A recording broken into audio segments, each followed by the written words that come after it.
आप सभी भगवत प्रेमियों को हर हर महादेव। आपको अपने YouTube चैनल पर हार्दिक स्वागत है। आज का हमारा जो विषय है वह है कि भगवान शिव द्वारा ज्ञान और मोक्ष का वर्णन की तो चलिए शुरू करते हैं। ब्रह्मा जी बोले, हे महिषी नारद, भगवान शिव और सती के हिमालय से वापस आने के पश्चात वह पूर्ण पहले की तरह कैलाश पर्वत पर अपना निवास करने लगे।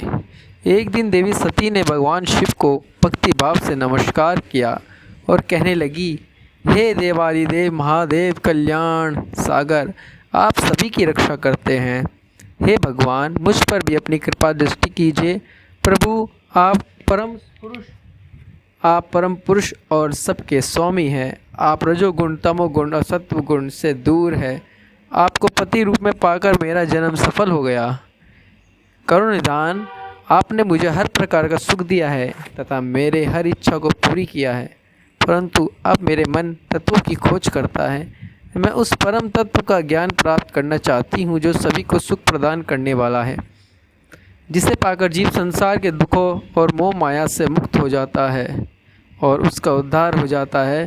प्रभु, मुझ पर कृपा कर आप मेरा ज्ञान वर्धन करें। ब्रह्मा जी बोले, मुने इस प्रकार आदिशक्ति देवी सती ने जीवों के उद्धार के लिए भगवान शिव से प्रश्न किया। उस प्रश्न को सुनकर महान योगी सबके स्वामी भगवान शिव प्रसन्नतापूर्वक बोले, हे देवी, हे दक्षनंदिनी, मैं तुम्हें उस अमृतमयी कथा को सुनाता हूँ जिसे सुनकर मनुष्य संसार के बंधनों से मुक्त हो जाता है। यह वही परम तत्व विज्ञान है जिसके उदय होने से मेरा ब्रह्म स्वरूप है। ज्ञान प्राप्त करने पर उस विज्ञानी पुरुष की बुद्धि शुद्धि हो जाती है। उस विज्ञान की माता मेरी भक्ति है। यह भोग और मोक्ष रूप से प्रदान करती है। भक्त और ज्ञान सदा सुख प्रदान करता है। भक्ति के बिना ज्ञान और ज्ञान के बिना भक्ति की प्राप्ति नहीं होती। हे देवी, मैं सदा अपने भक्तों के अधीन हूँ। भक्ति दो प्रकार की होती है, सगुण और निगुण। शास्त्रों से प्रेरित और हृदय सहज प्रेम से प्रेरित भक्ति श्रेष्ठ होती है, परंतु किसी वस्तु की कामना स्वरूप की गई भक्ति निम्न कोटि की होती है। हे प्रिय, मुनियों ने सजोगुण और निर्गुण नामक दो भक्तियों के नौ भेद बताए हैं। श्रवण, कीर्तन, स्मरण, सेवन, दास्य, अर्चन, वंदन, सख्य और आत्मसमर्पण ही भक्ति के अंग माने जाते हैं। जो एक स्थान पूर्वक बैठकर तन मन को एकाग्रचित कर कर मेरी कथा और कीर्तन को प्रतिदिन सुनता है, इसे श्रवण कहा जाता है। जो अपने हृदय में मेरे दिव्य जन्म कर्मों का चिंतन करता है, उसका अपनी वाणी से उच्चारण करता है, इस भजन रूप में कीर्तन कहा जाता है। मेरे स्वरूप को नित्य अपने आस पास हर वस्तु में तलाश कर मुझे सर्वत्र व्यापक तथा सदैव मेरा चिंतन ही स्मरण है। सूर्य निकलने से लेकर रात्रि तक, सूर्यास्त तक हृदय और इंद्रियों से निरंतर मेरी सेवा ही सेवन कहा जाता है। स्वयं को प्रभु का किंकर समझकर अपने हृदय मर्त के भोग से भगवान का स्मरण दास्य कहा जाता है। अपने धन और वैभव के अनुसार 16 उपचारों के द्वारा मनुष्य द्वारा की गई मेरी पूजा अर्चन कहलाती है। मन, ध्यान, वाणी से मंत्रों का उच्चारण करते हुए इष्ट देव को नमस्कार करना वंदन कहा जाता है। ईश्वर द्वारा किए गए फैसलों को अपना हित समझकर उसे सदैव मंगल मानना ही साक्य है। मनुष्य के पास जो भी वस्तु है वह भगवान की प्रसन्नता के लिए उसके चरणों में अर्पित कर उन्हें समर्पित कर देना ही आत्मसमर्पण कहलाता है। भक्ति के ये 9 अंग भोग और मोक्ष प्रदान करने वाले हैं। ये सभी ज्ञान के साधन मुझे प्रिय हैं।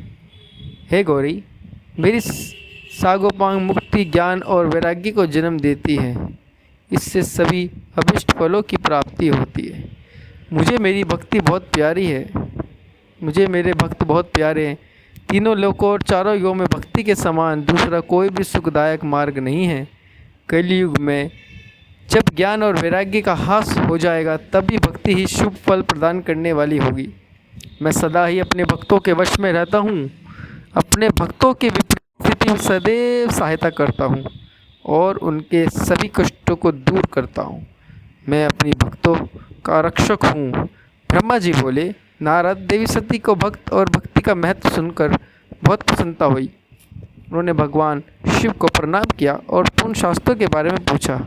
वह ये जानना चाहती थी कि सभी जीवों का उद्धार करने वाले, उन सुख प्रदान करने वाले सभी साधनों का प्रतिपादन शास्त्र कौन सा है।